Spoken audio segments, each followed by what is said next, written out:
నమస్తే, నేను అంకిత. జగన్మోహన్ రెడ్డి తన పార్టీని విలీనం చేయడానికి రెడీ అయినట్లు తెలుస్తుంది. అలాగే దానికి ముహూర్తం కూడా పెట్టినట్లు తెలుస్తుంది. ఇప్పుడు చూస్తే జగన్మోహన్ రెడ్డి అలాగే కేటీఆర్ ఇద్దరు కలిసి గేమ్స్ ఆడుతున్నారని కూడా ఇప్పుడు సోషల్ మీడియాలో బాగా వైరల్ అవుతుంది. సో ఈ టాపిక్ పైన డిస్కస్ చేయడానికి నాతో పాటు సీనియర్ జర్నలిస్ట్ సిఎస్ఆర్ ఉన్నారు. ఆయనతో మాట్లాడదాం. Hi sir. హలో సార్, ఇప్పుడు జగన్మోహన్ రెడ్డి తన పార్టీని విలీనం చేస్తున్నారనే టాపిక్ ఎప్పటి నుంచో నడుస్తుంది. సో దానికి ఇప్పుడు ముహూర్తం కూడా ఫిక్స్ అయింది అనేసి అంటున్నారు. అలాగే కేటీఆర్ జగన్ కలిసి ఇద్దరు కలిసి గేమ్స్ ఆడుతున్నారు అనేసి అంటున్నారు. ఇది ఎంతవరకు నిజం? ఒకటి ఏంటంటే, రాజకీయాల్లో జగన్మోహన్ రెడ్డి కేసీఆర్ ఇద్దరు ఒకటే అనేది గత 10 సంవత్సరాల నుంచి మనం కనుక అవలోకనం చేసుకుంటే కనుక క్లియర్గా అర్థమవుతుంది. సో కేసీఆర్ ఇచ్చేటువంటి డైరెక్షన్ని జగన్మోహన్ రెడ్డి పాటిస్తూ ఉన్నారు. జగన్మోహన్ రెడ్డి ఇప్పుడు వైఎస్ఆర్ కాంగ్రెస్ పార్టీని అసలు నడపడా అనేటువంటి చర్చ జరుగుతుంది ఆంధ్రప్రదేశ్లో. బీఆర్ఎస్ పార్టీని నడపడా ఉనికి ఉందా ఆ పార్టీకి అనేది తెలంగాణలో నడుస్తున్నటువంటి మరొక రాజకీయపరమైనటువంటి హాట్ టాపిక్. ఇప్పుడు ఆంధ్రప్రదేశ్ విషయాన్ని చూస్తే కనుక ఆంధ్రప్రదేశ్లో వైఎస్ఆర్ కాంగ్రెస్ పార్టీ మనుగడ సాగిస్తుందా రాబోయేటువంటి రోజుల్లో అని అంటే, ఆ పార్టీ త్వరలోనే కాంగ్రెస్ పార్టీలో విలీనం కాబోతుంది అనేది ఒకటి వినిపిస్తుంది. ఎందుకు వినిపిస్తుంది? గతంలో ఎప్పుడు లేని విధంగా ఇప్పుడు ఎందుకు వినిపిస్తుంది అని అంటే, వక్ఫ్ భూములకు సంబంధించినటువంటి ఒక చట్టాన్ని తయారు చేయాలి వక్ఫ్ భూములకి అనేది, వక్ఫ్ అనేది దాని మీద ఒక చర్చ పార్లమెంట్లో జరగాలని ఒక బిల్లు పెట్టారు. ఆ బిల్లుని వ్యతిరేకిస్తూ మొట్టమొదటిసారిగా వైఎస్ఆర్ కాంగ్రెస్ పార్టీ నిర్ణయం తీసుకుంది. జనరల్గా ఏంటంటే 2019 నుంచి మనం చూసుకుంటే కనుక అన్ని అంశాల మీద ఎన్డీఏ ఏ ప్రతిపాదన పెట్టినా ఏ బిల్లు పెట్టినా కానీ మద్దతు ఇస్తూ వచ్చింది వైఎస్ఆర్ కాంగ్రెస్ పార్టీ. పైగా వాళ్ళు ఏం చెప్పారు, ఎన్డీఏకి మా మద్దతు ఉంటుందని చెప్పి కూడా చెప్పారు. ఇప్పుడు సిఏఏ బిల్లు పెట్టినా, 370 రద్దు అయినా వీటన్నిటికీ కూడా మద్దతు ఇస్తూ వచ్చింది వైఎస్ఆర్ కాంగ్రెస్ పార్టీ. లాస్ట్కి వ్యవసాయ చట్టాలకు కూడా మద్దతు ఇస్తుంది, డైరెక్ట్గా కానీ ఇండైరెక్ట్గా కానీ మద్దతు ఇస్తూ వచ్చింది. 2024 ఎన్నికల తర్వాత వైఎస్ఆర్ కాంగ్రెస్ పార్టీ అధికారం కోల్పోయింది. అప్పుడు కూడా ఎన్డీఏకే మేము మద్దతు ఇస్తామని చెప్పి జగన్మోహన్ రెడ్డి ప్రకటించాడు. కానీ వక్ఫ్ సంబంధించినటువంటి భూముల విషయంలో బిల్లు పెట్టినప్పుడు ఆ బిల్లుని వ్యతిరేకిస్తూ లోక్సభలో ఒక నిర్ణయం తీసుకున్నారు. అంటే ఎన్డీఏని వ్యతిరేకిస్తూ నిర్ణయం తీసుకున్నటువంటి మొట్టమొదటి సందర్భం అది. అది గమనించిన తర్వాత జగన్మోహన్ రెడ్డి రాబోయేటువంటి రోజుల్లో బీజేపీని వదిలిపెట్టే ఆలోచన చేస్తున్నాడు, బీజేపీని వదిలిపెట్టే అడుగులు వేస్తున్నాడు అనేది కొంతమందిలో జరుగుతున్నటువంటి చర్చ.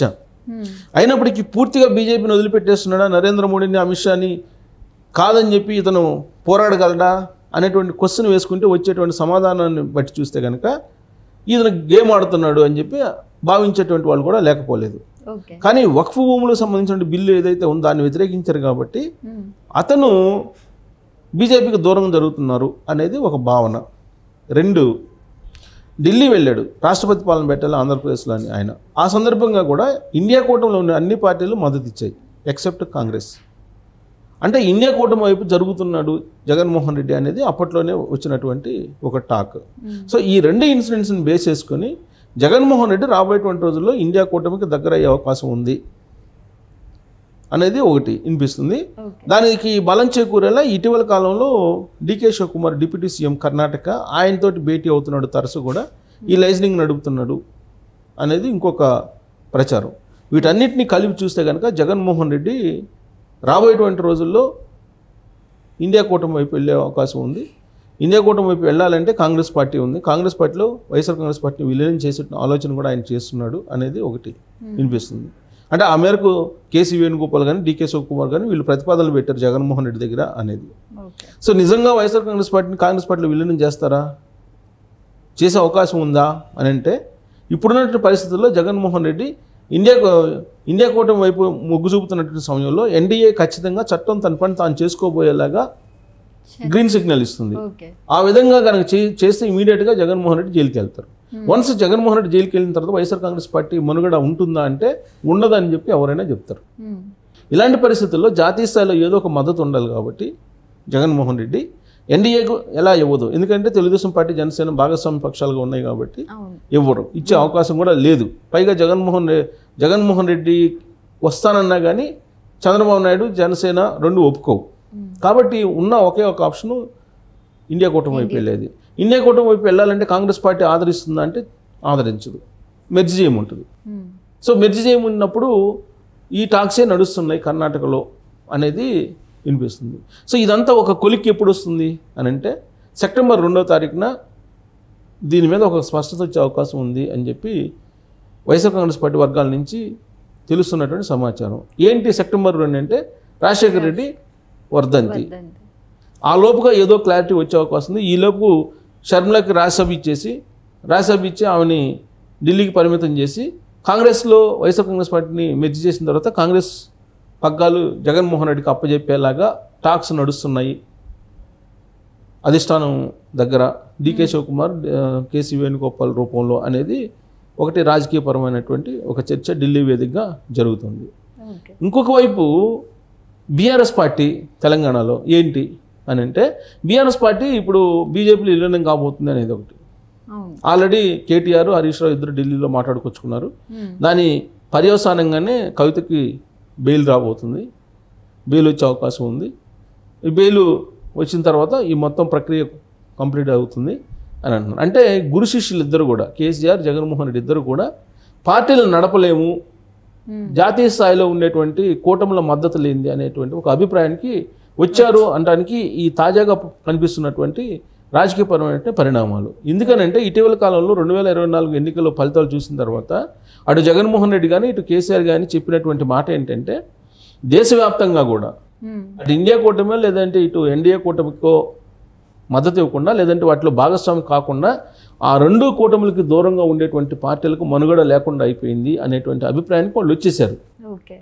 గెలవలేకపోయాయి, అధికారాన్ని కోల్పోయాయి అని. అంటే దాని అర్థం ఏంటి? ఇండైరెక్ట్గా ఆ కూటములతో లేకపోతే రాజకీయ భవిష్యత్తు ఉండదు అనేటువంటి ఒక అభిప్రాయానికి వచ్చేసారు వాళ్ళు చెప్పినటువంటి మాటల ప్రకారం. సో ఆ క్రమంలో ఇప్పుడు బీజేపీలోకేమో బీఆర్ఎస్ పార్టీ, కాంగ్రెస్లోకేమో వైఎస్ఆర్ కాంగ్రెస్ పార్టీ వెళ్తుంది అనేటువంటిది ఒక ఒపీనియన్కి మనం రావచ్చు. ఎందుకు ఇద్దరు ఒకే పార్టీలోకి వెళ్ళొచ్చు కదా అనుకోవచ్చు. కానీ అక్కడ చంద్రబాబు నాయుడు, జనసేన ఉన్నారు ఒకటి.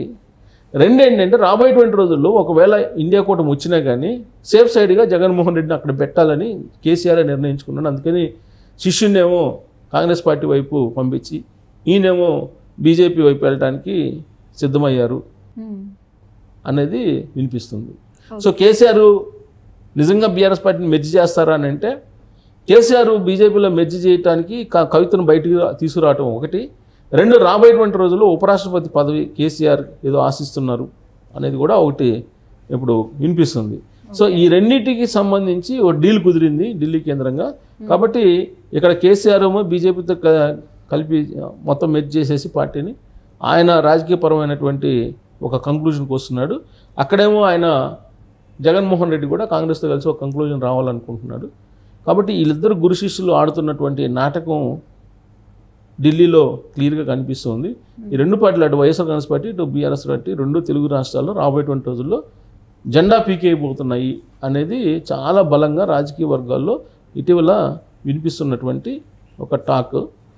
ఇది సెప్టెంబర్ 2వ తారీఖున వర్ధంతి రాజశేఖర రెడ్డిది. ఆ రోజు కొంత క్లారిటీ వచ్చే అవకాశం ఉంది ఆంధ్రప్రదేశ్లో అంటున్నారు. ఇక్కడేమో కవిత జైలు నుంచి బయటకు రాగానే ఒక క్లారిటీ వచ్చే అవకాశం ఉంది. Okay, thank you.